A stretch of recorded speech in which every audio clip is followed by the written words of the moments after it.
There's a lot of noise about foot technique out there right now, and honestly, it's missing one important piece. This will explain why mid-tempo is still wrecking so many players and how to finally fix it.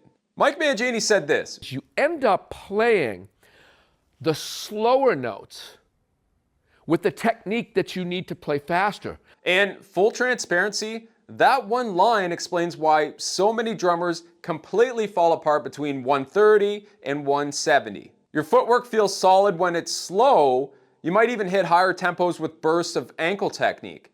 But right in the middle, tension, twitching, everything falls apart. And the reason for that? Most drummers were never taught how to develop control through that mid-tempo range. Only what to do before and after it.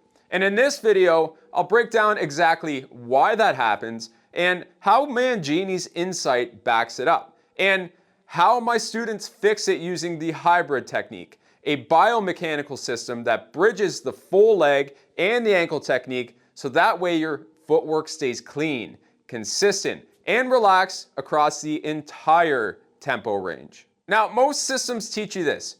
Use full leg for slow tempos. Use ankle technique for fast tempos. Maybe even throw heel-toe technique in there if you're chasing top speeds. It sounds logical, but here's the problem. Every time the tempo changes, you're forced to change everything. Your motion, your posture, your foot placement, your balance, and really you're just not building one fluid system. You're switching between multiple techniques and kind of hoping they'll hold together mid-song. And that's why so many drummers hit a wall around 120 or 150 BPM. You're either muscling it through it with your full leg, or you're just diving into ankle technique way too early and you lose control. Now, even Mike Mangini recently said, you end up playing the slower notes with the technique you need to play faster. And that completely flips the script on how most drummers were taught. Most were told, play slow one way, then switch to another when it gets fast. But what Mangini's saying is the opposite. Start developing the fast technique early and refine it at a slow to mid-tempo where you can start to build up that control. And that's exactly what the hybrid fix is built around. Now let me be clear, this hybrid fix, it's not a flashy new trick, man.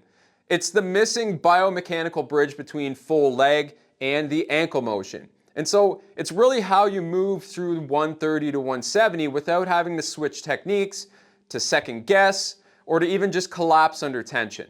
And you see, a lot of drummers treat that range like a big black hole. They either power through it with full leg, or they bail into ankle way too early. And both usually lead to a breakdown. The hybrid fix, it solves that by blending both of the motions together. So you start with full leg, you begin introducing ankle at the right point, and the transition becomes a lot more automatic, right? It's not a switch, it's automaticity. And so it's a system that evolves. And when you hit those faster tempos, you're already set up because the hybrid fix builds your control before you actually get there. And look, I'm not here to pretend I've got the one true way, and I'll be very transparent with you.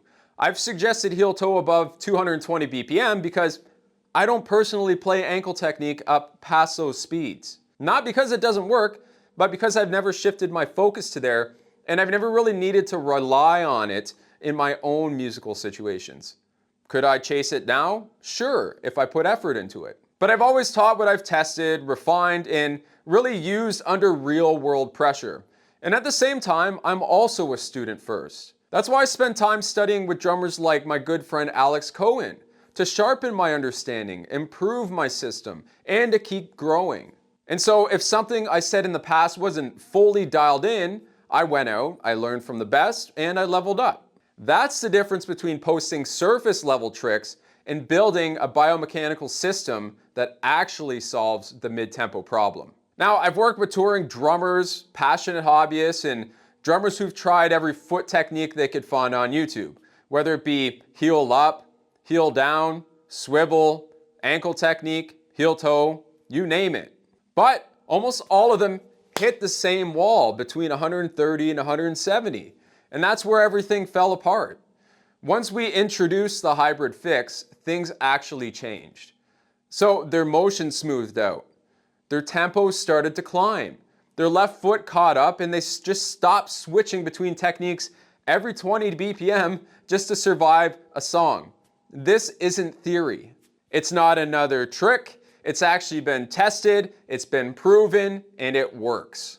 And let me just say this. The reason this conversation is even happening is because more and more drummers are realizing that the mid-tempo zone was ignored or just rushed through in most systems. And I kept hearing the same thing with drummers from around the world. Nobody ever actually properly explained it to me like this before. They weren't looking for another shortcut, they were looking for more control. And something that actually helped them feel stable and balanced and in sync between 130 and 170, that's what the hybrid fix was built for. Look, I didn't invent the need, I just built the system that finally answers it. Now, some people are trying to redefine what ankle technique is, or even turn it into a debate for that matter. I'm not here for that bullshit, right? This isn't about who's right. It's about what actually helps drummers play better in real music, real control, and under real pressure. And again, if I can't demonstrate it cleanly, relaxed, and musical, I'm not going to teach it. And so if you're tired of second guessing your feet, and if your mid-tempo still feels like that danger zone, we call it, or if your singles break down and you're stuck between switching techniques mid-song, download the free hybrid fix breakdown I put together. It'll walk you through exactly how we transition from full leg to ankle without all the guesswork, switching, or collapsing. Or if you're serious about fixing this for good, then you can actually book a technique audit call, and I'll personally break down where your footwork is falling apart, and I'll give you the plan to fix it. Links for that are in the description and the pinned comment below. No fluff, no gimmicks, just real drumming progress. Built to hold up under pressure. Let's go.